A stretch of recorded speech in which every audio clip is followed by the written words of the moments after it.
Very good afternoon, sir. My name is Sushant Kumar Kushwaha. I am a research scholar from PHU and very much fortunate to have a time to clear my doubt from you, sir. My question is, I have lost my spark, okay, and I am not a very much consistently motivated person. I have lost my motivation. How to regain that? To live my life and lead in a like a joyful way, to regain your inner peace. Thank you, sir. See,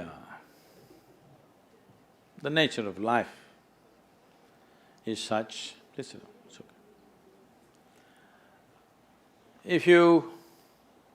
If you go outside in the garden and try to catch an ant, the BHU ant, who is born here, who's grown up here and probably he'll die here, that BHU ant, if you try to catch him, he'll say, okay, to hell with my life, okay, crush me if you want. Is it so? He'll do everything to protect himself. He values his life, isn't it? Very much or no? Tiny little creature that we may not even notice, we may step on him without even seeing him, unfortunately. But he values his life immensely. Does he or no? He's got spark. But you, a human being,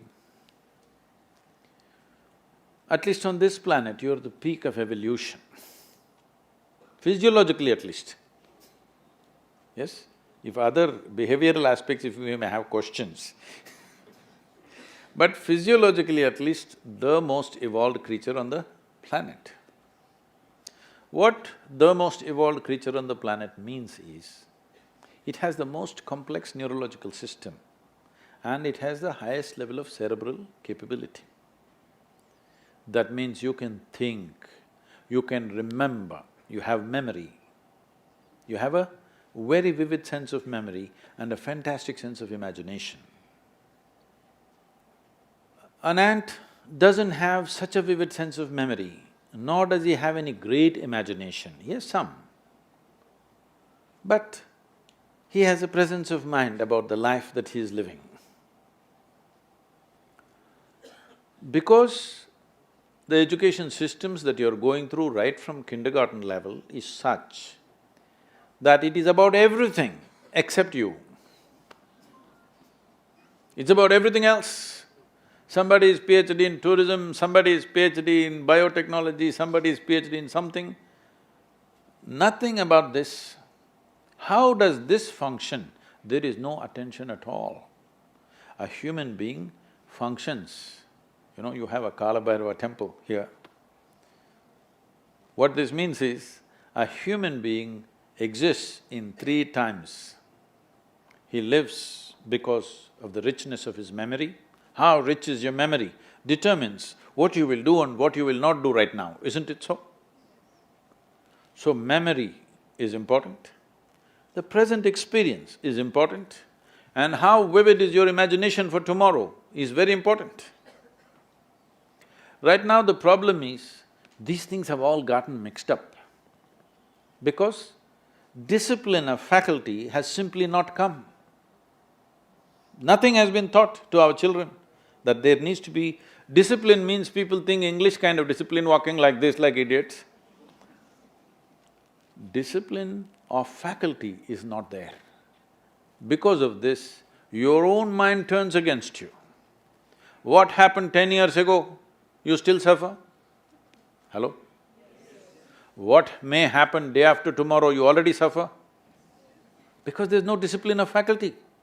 You don't know how to use your memory, you don't know how to use your imagination. Your memory makes you suffer, your imagination makes you suffer, and you think you're suffering your life. You are not suffering your life, you're only suffering the two greatest faculties of being human, vivid sense of memory and a fantastic sense of imagination, isn't it so? If you suffer the greatest faculties that you have, what can we do with you? If you suffer an ailment, understandable. If you suffer a disability, understandable. If you suffer your ability, hopeless case.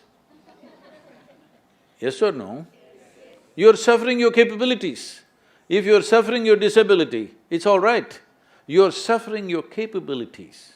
I must tell you this, about 4, 5 months ago, I think, you might have seen it on the news, a young lady, 34-year-old lady, who was a television anchor in Hyderabad, jumped off the 5th-floor window, killed herself, left a note, "Nobody is responsible for my death, my brain is my enemy."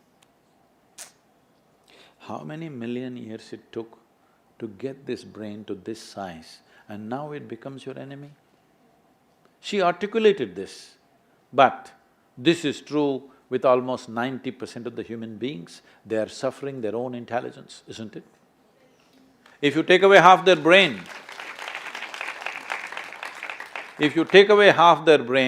they will be peaceful. Yes.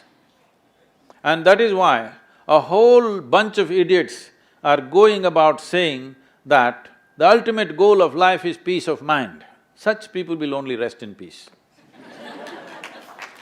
Now you, young man, university life, if somebody is not keying you up all the time, it could become too easy, you know. Even I remember, when I went to the university, most of the time we were in the canteen or in the garden. So the easiest part of my life was university. I think, I know nobody's going to like it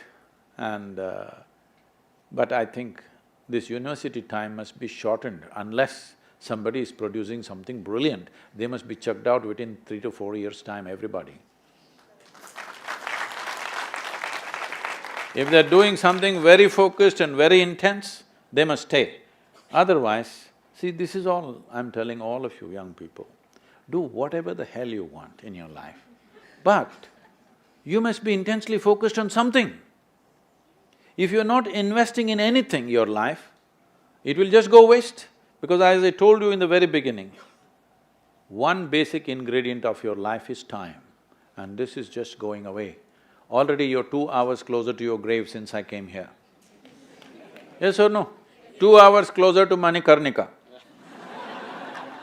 Yes or no? Yes, you are not immortal, it's just a limited amount of time. Are you a precious life, I'm asking? Is your life precious to you? Then you must decide where you want to invest this life. If this is precious, if this is worthless, throw it somewhere. If this is precious, invest in something worthwhile, isn't it? So if you invest this in something worthwhile, not spark, you will be a flame all the time.